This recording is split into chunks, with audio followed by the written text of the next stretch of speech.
अब ये general secretaries जो आज तक रह चुके हैं, 9 के 9 इसमें बताए गए हैं।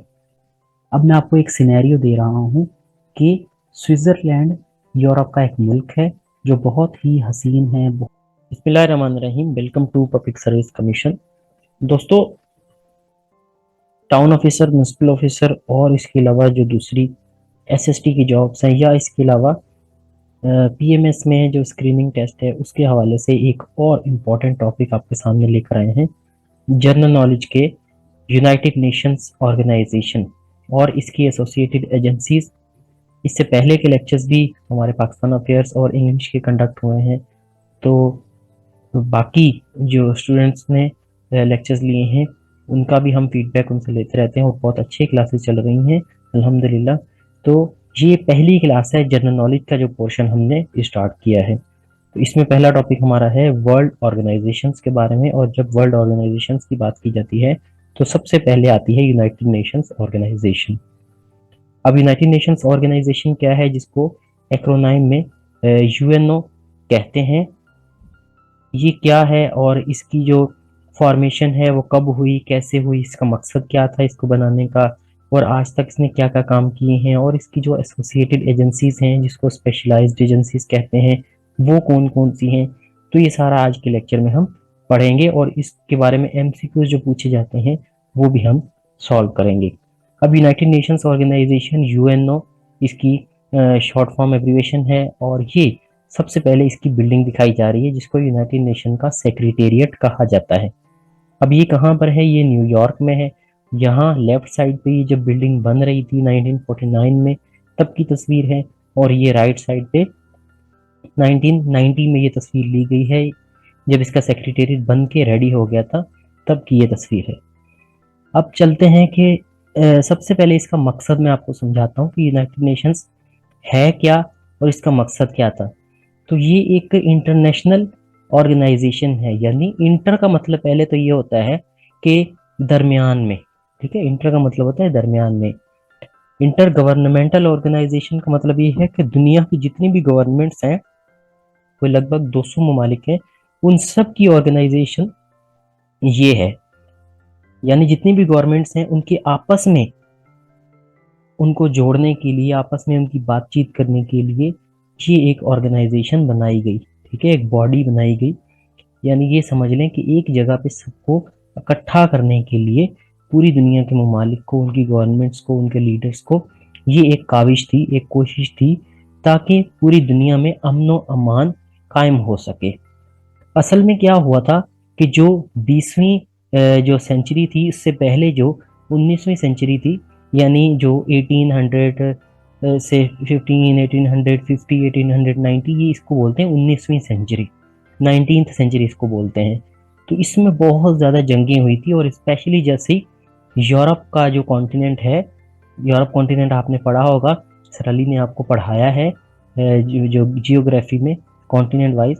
तो यहाँ बहुत सारी जंगें होती थी, ठीक है। तो जैसे बड़े बड़े जंगजू हैं, नेपोलियन है, तो ये जंगें यहाँ पर बहुत ज़्यादा होती थी, तो लोग तंग आ चुके थे। फिर उसके बाद इन्होंने एक ऑर्गेनाइजेशन बनाई जिसको नाम दिया league of Nations. League of nation का भी मकसद यही था कि भाई जो जंग अजीम पहली हो गई, वर्ल्ड वार वन हो गई, ठीक है, तो अब दोबारा ऐसी जंग ना हो। यानी 1920 में ये बनाई, 1919 में पहली जंग अजीम खत्म हुई थी, तो 1920 में लीग ऑफ नेशन बनाई। लीग ऑफ नेशन का मकसद यही था कि जंगें दोबारा ऐसी इतनी बड़ी जंग ना हो, लेकिन जो वहाँ के बड़े कंट्रीज थे, बड़ी स्टेट्स थी, उनके आपस के जो है ना वो ग्रूजेस थी, आपस के शिकवे शिकायत थे, जिसकी वजह से उन्होंने जर्मनी को उसका हिस्सा नहीं बनने दिया, उसके ऊपर बहुत ज़्यादा पेनल्टीज लगाई। तो उसकी वजह से क्या हुआ, फिर जो जर्मन्स थे उनको गुस्सा आया, और फिर उनके पास से हिटलर जैसे लीडर आए, और नाजिज्म इतना ज़्यादा था उनके अंदर, गुस्सा था कि हम इसका बदला लेंगे, दोबारा दुनिया ने हमारी जो बेइज्जती की है इसका बदला लेंगे। और फिर इसी वजह से लीग ऑफ नेशन फेल हो गई, और फिर दूसरी जंगे अजीम हुई 1939 में, जब नाजी फोर्सेस ने पोलैंड पे हमला किया, ठीक है जनाब। तो ये फिर एक और जंग लगी, वर्ल्ड वार टू जिसको कहते हैं। जैसे नाजीज ने हमला किया, जर्मनी ने हमला किया पोलैंड के ऊपर, तो फिर जो पोलैंड के जो एलाइज थे उन्होंने जो है ना वापसी फिर जर्मन के ऊपर हमला किया, और फिर जर्मनी के जो साथी थे उनके उन्होंने फिर दूसरे कंट्रीज के ऊपर, यानी आपस में फिर इनकी बहुत ज़्यादा जो है वो वर्ल्ड वार टू शुरू हो गई। और फिर वर्ल्ड वार टू ख़त्म कैसे हुई? अमेरिका ने जापान के ऊपर हिरोशिमा और नागासाकी में बम गिराए, एटम बम गिराए। ठीक है, तो ये इतनी ज़्यादा तबाही हो गई, यूरोप में तो हुई हुई थी, लेकिन फिर जापान में भी एटम बम ने इतनी ज़्यादा तबाही की।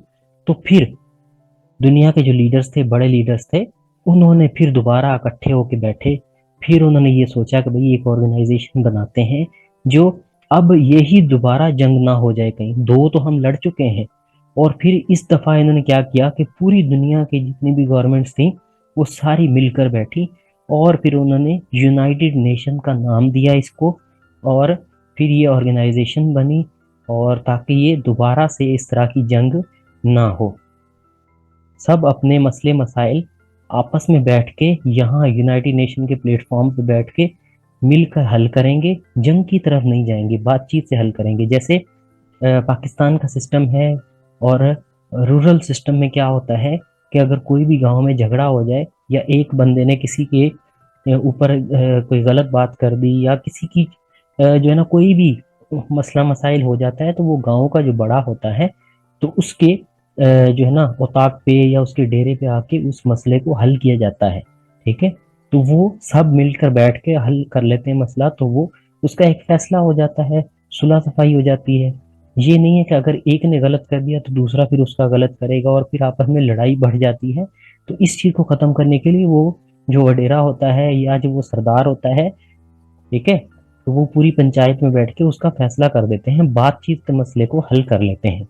तो यूनाइटेड नेशन का मकसद भी यही है कि यहाँ पर आके मसले मसाइल बैठ के कंसेंसस से हल करने हैं। तो इसलिए ये बॉडी बनाई गई, ये इसका बैकग्राउंड था और ये इसका मकसद है। अब अगर पहला पॉइंट वाइज इसको लेके चलूंगा मैं, तो यही बातें रिपीट करूंगा आपके सामने। कैसे कि यूनाइटेड नेशन क्या है, ये बोल्ड किए हुए लेटर इंटर गवर्नमेंटल ऑर्गेनाइजेशन है। इस इंटर गवर्नमेंटल का मकसद मैंने आपको समझा दिया। इंटरनेशनल का मकसद भी यही है। इंटर गवर्नमेंटल का मतलब ये है गवर्नमेंट्स के बीच में, और इंटरनेशनल यानी नेशंस के बीच में, कौमों के दरमियान ये एक ऑर्गेनाइजेशन है। ठीक है, ऐसे नहीं है कि एक सिंगल बंदा है या एक बिजनेस एंटिटी है, वो उनका आपस में, उनकी आपस में नहीं है, ये सिर्फ नेशंस की है, यानी सिर्फ मुल्क जो है वो इसका मेंबर होगा। ऐसे नहीं कि जो है ना बिजनेस कंपनी है तो वो इसका मेंबर बन गई, या कराची इसका मेंबर बन गया, या लाहौर इसका मेंबर बन गया, न्यू दिल्ली इसका मेंबर बन गया, ऐसे नहीं है। मुल्क है पूरा, पाकिस्तान इसका मेंबर होगा। पाकिस्तान के पास ये अथॉरिटी होगी कि भाई अपने रिप्रेजेंटेटिव को भेजें और वो यहाँ इस बिल्डिंग में बैठेगा और फिर बात करेगा। League of nation is the predecessor of UNO. League of nation क्या है? वही ऑर्गेनाइजेशन जो मैंने आपको बताई कि जो यूनाइटेड नेशन से पहले बनी थी, 1920 में बनी थी, पहली जंग अजीम के बाद, और वो जो फेल हो गई थी, और उसके बाद फिर यूएनओ दोबारा इन्होंने बनाई दूसरी जंग अजीम के बाद। League of nation founded in 10 जनवरी 1920 और सीज्ड ऑपरेशन इन अप्रैल 20 1946। जब ये फेल तो हो ही गई थी, लेकिन फिर जब यूनाइटेड नेशन बाकायदा अमल में आ गई, बाकायदा वर्किंग शुरू कर दी, तो फिर इसको खत्म कर दिया गया लीग ऑफ नेशन को। अब इस पर सवाल आ जाता है कि लीग ऑफ नेशन कब बनी? 10 जनवरी 1920। इसी के अलावा League of Nation was created to avoid World War two, यानी पहली जंग अजीम हो गई, उसके बाद लीग ऑफ नेशन बनाई कि दोबारा दूसरी जंग अजीम हो जाए, लेकिन लीग ऑफ नेशन ने कुछ भी नहीं किया, दूसरी जंग अजीम हो गई। दूसरी जंग अजीम के बाद क्या बनाया? यूएनओ बनाई ताकि तीसरी ना हो। तो अभी तक तीसरी जंग अजीम नहीं हुई, तो मकसद यूएनओ जिस मकसद के लिए बनाई गई थी वो अभी तक कामयाब हो चुका है। उसके बारे में भी लोगों की दो राय है, लेकिन जो प्राइमरी मकसद था, प्राइमरी जो इसका गोल था, एम था यूएनओ बनाने का, वो फुलफिल हो गया है। यानी यूएनओ बनने के बाद 1945 के बाद तीसरी जंग अजीम नहीं हुई। तो अब ये बैकग्राउंड की तस्वीरें हैं कि यानी ये दुनिया के बड़े ममालिक के जो लीडर्स हैं ये हैं फ्रैंकलिन डी रूजवेल्ट, FDR, ये अमेरिका के सदर थे उस वक्त। यानी 1945 में दूसरी जंग अजीम में यही सदर थे अमेरिका के, और लॉन्गेस्ट टेन्योर है इनका, यानी ये 3 दफा अमेरिका का सदर रहे हैं।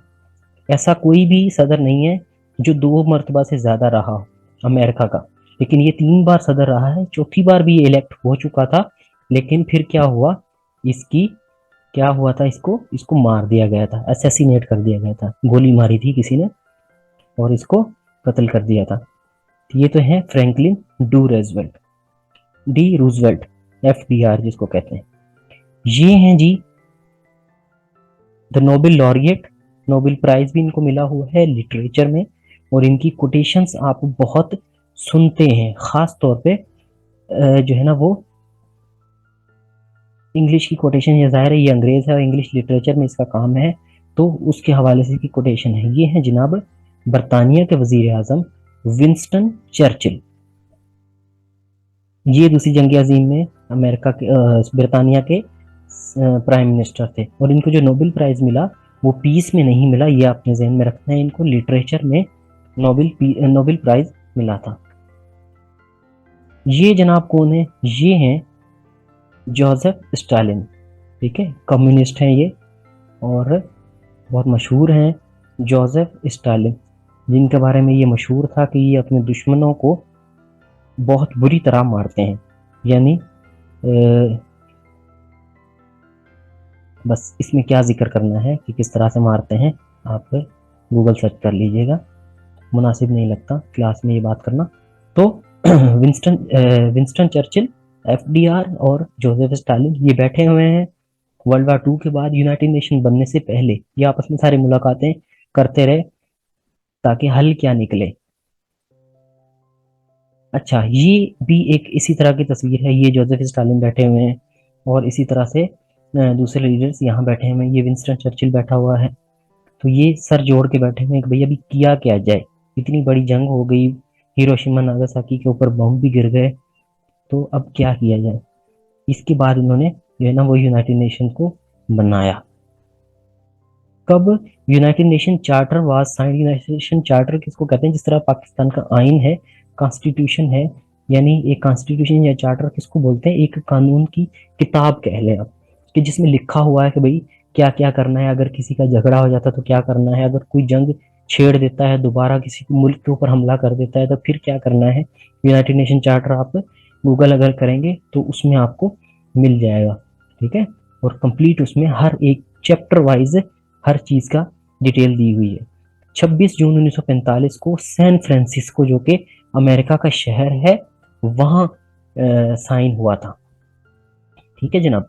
यूनाइटेड नेशन चार्टर, ये सवाल आता है MCQs में कि United nation charter was signed on 26 जून 1945, कहाँ, सैन फ्रांसिस्को में। कब हुआ था, यानी ये कौन सी मीटिंग थी, इस मीटिंग को बोलते हैं United Nation Conference on International Organization, ठीक है, इंटरनेशनल ऑर्गेनाइजेशन पर एक यूनाइटेड नेशन की कॉन्फ्रेंस थी, और वो कब हुई थी, 25 से 26 जून, ठीक है, 25 अप्रैल से 26 जून तक ये कॉन्फ्रेंस चलती रही, यानी ये लीडर वहां बैठे रहे, मिलते थे, बार बार डिस्कस करते थे, कोई अग्री नहीं करता था, कोई और मसला आ जाता था उसका हल निकालते थे।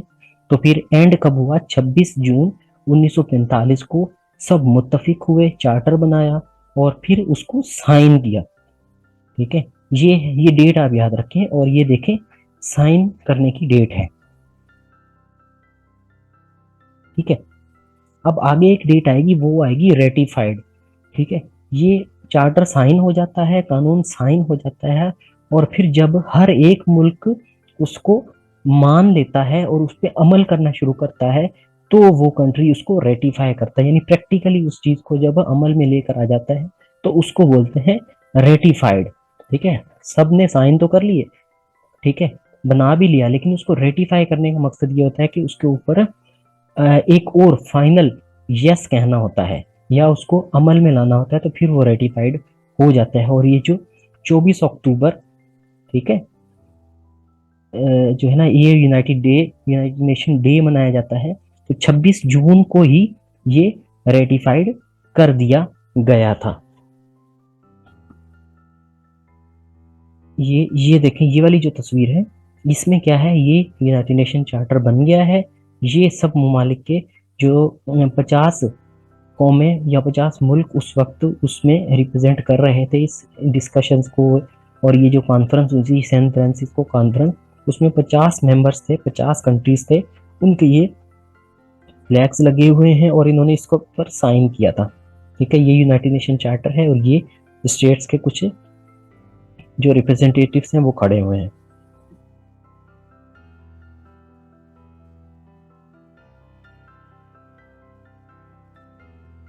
कब कितने ममालिक के डेलीगेट्स ने इसको साइन किया था? 50 ने। ये सारे सवाल आते हैं, ये जो बोल्ड किए हुए हैं ये एमसीक्यू में पूछे जाते हैं। चलें जी, फिर आगे चलते हैं। यूनाइटेड नेशन 24 अक्टूबर 1945 को फाउंड हुई। देखिए ये अलग अलग टर्मिनोलॉजी है। रेटिफाइड कब हुई? 26 जून को। साइन कब हुई? 26 जून को। और फिर फाउंड कब हुई? ये 24 अक्टूबर 1945 को बाकायदा उसको बना दिया गया, उसका सेक्रेटेरिएट जो है ना एक जगह मुनक्किद कर दी गई और फिर वहां वर्किंग शुरू हो गई। सेक्रेटरी जनरल ये हैं एंटोनियो गुटेरेस। 2017 से अभी तक इनका टेन्योर चल रहा है। तो पहला ऑर्गन है जनरल असेंबली। जनरल असेंबली क्या है? ये इस तरह से असेंबली है। ये देखें, ये पाकिस्तान के बैठे हैं, शहबाज शरीफ बैठे हैं, ये बिलावल भुट्टो हैं, ये आसिफ ख्वाजा आसिफ हैं, और ये पीछे जो है वो हिना रब्बानी खर हैं, और ये इंफॉर्मेशन मिनिस्टर मरियम औरंगजेब हैं, और ये मुनीर अकरम जो पाकिस्तान के परमानेंट रिप्रेजेंटेटिव होते हैं। ये ब्यूरोक्रेट होते हैं। ठीक है, तो ये रिप्रेजेंट करते हैं।